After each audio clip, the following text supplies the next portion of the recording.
ঠিক আছে, তোমরা ভালো থেকো সবাই।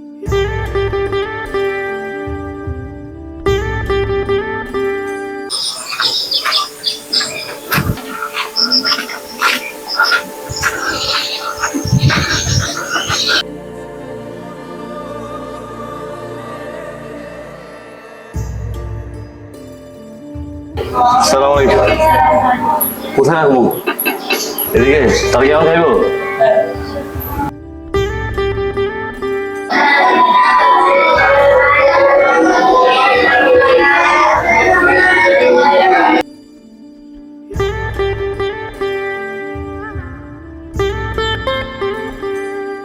তো তোমরা সবাই বসো বসো, সিরিয়ালে বসো।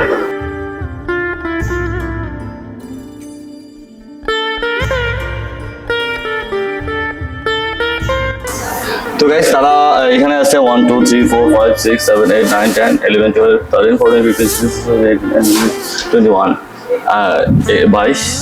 21 22 জন। তো তারা সবাই আছে এখানে মাশাআল্লাহ 23 জন। তো আমি খানা নিয়ে আসছি, অনেক বেশি খাবার নিয়ে আসছি। আর এইটা যারা দিছো তোমাদেরকে থ্যাংক ইউ সো মাচ।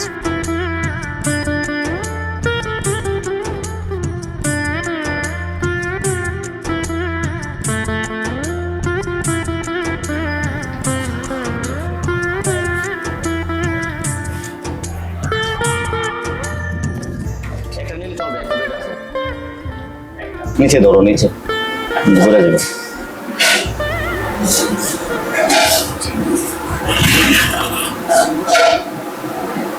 পরে হুজুর তাদেরকে আগে দিয়ে দিচ্ছিস, আপনারা দিয়ে নেই, মনে ছিল না আমার।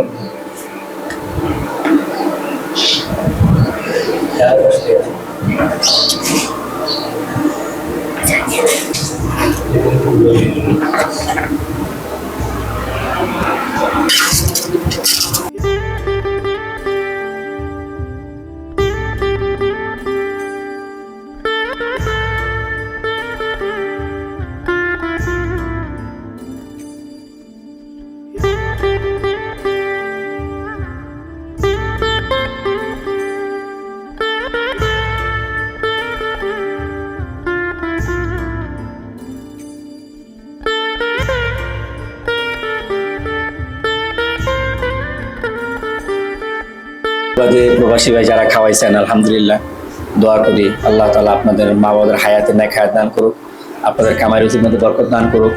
আর মাদ্রাসা মসজিদে দিলে এটা কিয়ামত পর্যন্ত পাবেন, এটার মতো কোনো লস নাই, শুধু লাভ ছাড়া। মাদ্রাসা ছাত্রদের খাওয়াইলে এটা কোনো ছোট বিষয় না।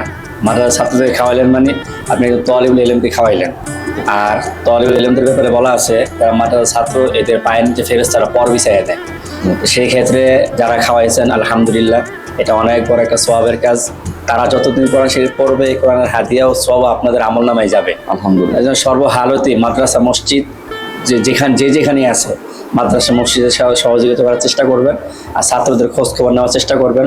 পাড়া প্রতিবেশী যারা আছে গরিব অসহায়, এদেরকেও খোঁজ খবর নেওয়ার চেষ্টা করবেন। আল্লাহ তাআলা কামাই রুজির মধ্যে বরকত দান করুক, দোয়া করি। আসসালামু আলাইকুম। ঠিক আছে, তোমরা ভালো থেকো সবাই।